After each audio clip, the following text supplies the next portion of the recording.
Hinimay ng defense team ni dating Pangulong Rodrigo Duterte ang anilay kahinaan sa inilatag na mga argumento at ebidensya ng prosekusyon sa ikatlong araw ng confirmation of charges hearing sa International Criminal Court o ICC.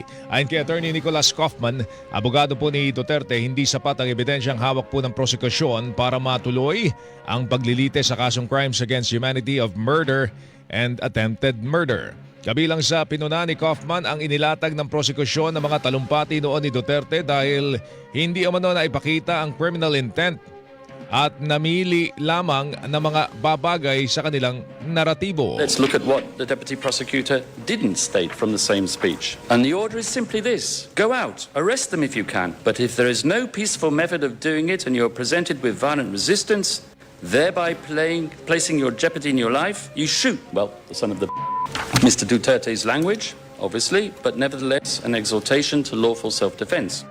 Kaugnay naman ang mapa na inilabas ng prosekusyon para ipakitang malawakan ang pagpatay sa Pilipinas. Sinabi ho ni Kaufman na walang nag-uugnay sa mga insidenteng ito sa extrajudicial killings. Batay rin anya sa mga dokumentong ipinakita po ng prosekusyon, ang bilang ng mga nasawi ay maliit na bahagi lamang kumpara sa bilang ng mga naarestong suspect. Wala rin umanong nakuha ang prosekusyon na saksi na nagsasabing narinig po nila mismo si Duterte na nagutos po ng pagpatay. There is no smoking gun in this case.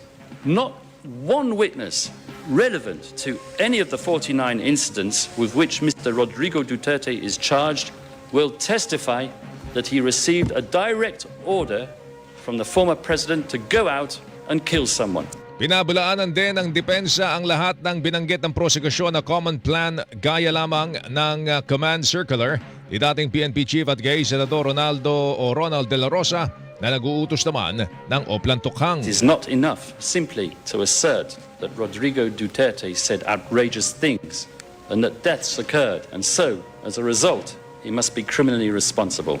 The prosecution has to show which one of Duterte's statements, orders, or commands were given to a specific individual who then went out, pulled the trigger, or communicated the command to someone else who also went out and pulled the trigger, killing one of its 78 identified victims. That would have been the classical way to prove a causal link between stuff that came out of Rodrigo Duterte's mouth and the deaths pertinent to the case. Tinig po ni Attorney Nicholas Kaufman, abogado ni dating Pangulong Rodrigo Duterte. Taken out of context umano ito o pinalabas lamang ng prosekusyon na utos para targetin ang mga suspect, pero ang totoong ibig sabihin ng Oplan Tukhang ay knock and plead o katok at pakiusap.